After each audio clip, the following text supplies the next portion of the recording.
Hello बच्चों। आज की क्लास में हम डिस्कस कर रहे हैं हमारी कक्षा 7 की गणित की वर्कशीट 26। तिथि है 24 दिसंबर 2020 और आज का टॉपिक हमारे आसपास की ठोस आकृतियाँ। तो हम अपने आसपास की बहुत सारी ठोस आकृतियाँ देख चुके हैं, उनके फलकों के बारे में, उनके किनारों के बारे में, इन सब के बारे में हम जान चुके हैं। तो एक बार रिवाइज करते हैं। तो सबसे पहले है पूर्व ज्ञान। सही व गलत बताइए। एक वृत्त, त्रिभुज, वर्ग तथा आयत समतल आकृति के उदाहरण हैं। अब इनमें हमारे पास सिर्फ दो विमा है, 2D आकृतियां हैं, तो ये हो गई हमारी समतल आकृतियां, यानी ये है ट्रू, सही है। बेलन एक द्विविमीय आकृति है तथा त्रिभुज एक त्रिविमीय आकृति है। तो अभी तो हमने ऊपर देखा कि त्रिभुज एक समतल आकृति है तो वो द्विविमीय है, और बेलन जो है वो त्रिविमीय आकृति होती है, यानी ये हो गया गलत, तो लिखेंगे F। किसी ठोस के तिर्यक चित्र के माप समानुपात में रखे जाते हैं, तो ये भी है हमारा ट्रू।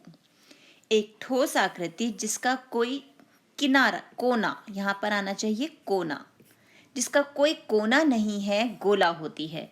तो ये भी ट्रू है, क्योंकि गोले में कोई किनारा या कोना होता ही नहीं है। एक घन के दो सटे हुए फलकों के बीच का उभयनिष्ठ भाग किनारा कहलाता है, तो ये भी सही हो गया। अब आगे क्या है? आगे है कि गत्ते के किसी टुकड़े द्वारा अपने भाई या बहन के लिए उसके जन्मदिन की टोपी बनाइए। साथ ही उसके लिए 3 समान घनाकार उपहार बॉक्स भी बनाइए। अब तीनों घनाकार डिब्बों को एक दूसरे के पास रख दीजिए और अपने प्रश्नों के उत्तर दीजिए। तो पहला प्रश्न है, जन्मदिन की टोपी के आकार का नाम लिखिए। तो जन्मदिन की टोपी किस प्रकार की है? हमारी जन्मदिन की टोपी इस आकार की, और इस आकार का नाम क्या है? कोन। इंग्लिश में इसे कोन बोलते हैं और हिंदी में क्या कहते हैं? शंकु। तो ये कौन सा आकार हो गया हमारा? शंकु। तथा इसके फलक, शीर्षक तथा किनारों की संख्या भी बताइए। शीर्षक नहीं, शीर्ष।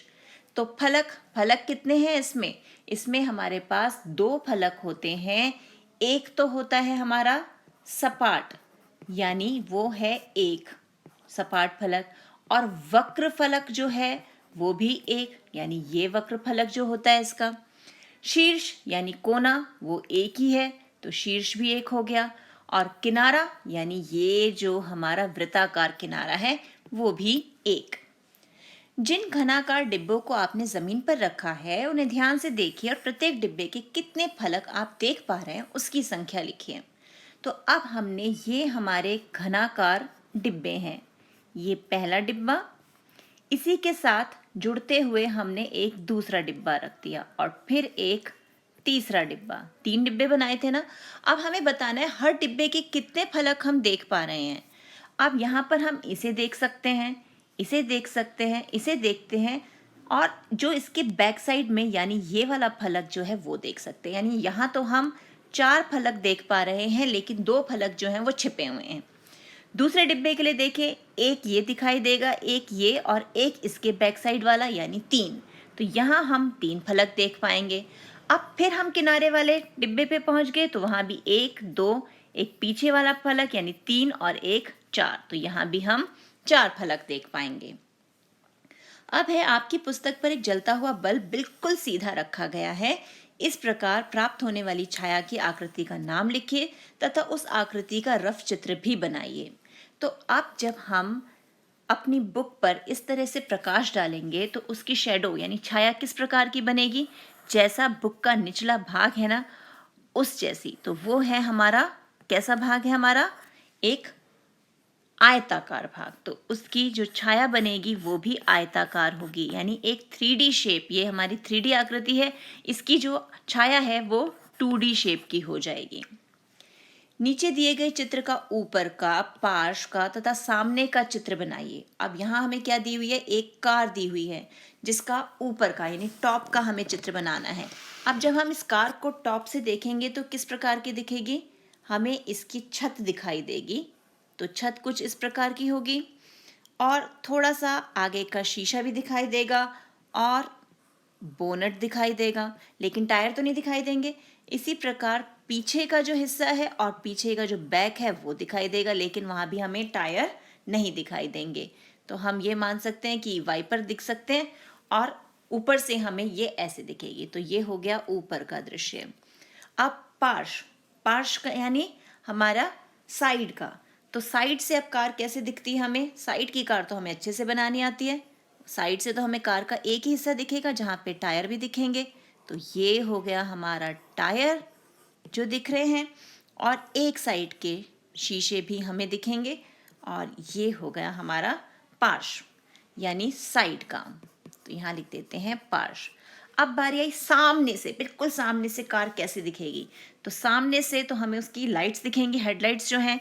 तो कुछ इस प्रकार का ये हेडलाइट्स दिख रही हैं, ये थोड़ा सा बोनट दिखेगा इस प्रकार, और फिर कार का जो फ्रंट हमारा शीशा है वो दिखेगा। तो ये इस तरह की कार हमें दिखेगी, और यहाँ पर हमें पहिए भी दिखेंगे आगे के, बस थोड़ा सा जो उसका फ्रंट पोर्शन हमें दिखेगा वो। तो ये हो गया हमारा कार का फ्रंट यानी सामने का चित्र।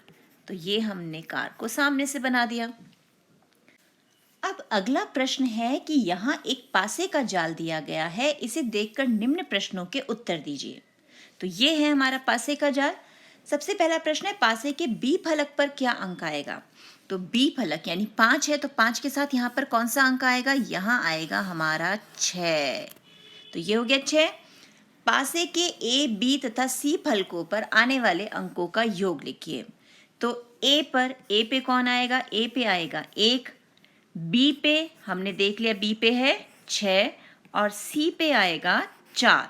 तो इन सबको जोड़ा तो कितना आ गया? हमारे पास आ गया 11, यानी पासे के फलकों के अंकों का योग जो आ गया वो आ गया 11। और पासे के विपरीत फलकों पर आने वाले अंकों का योग लिखिए।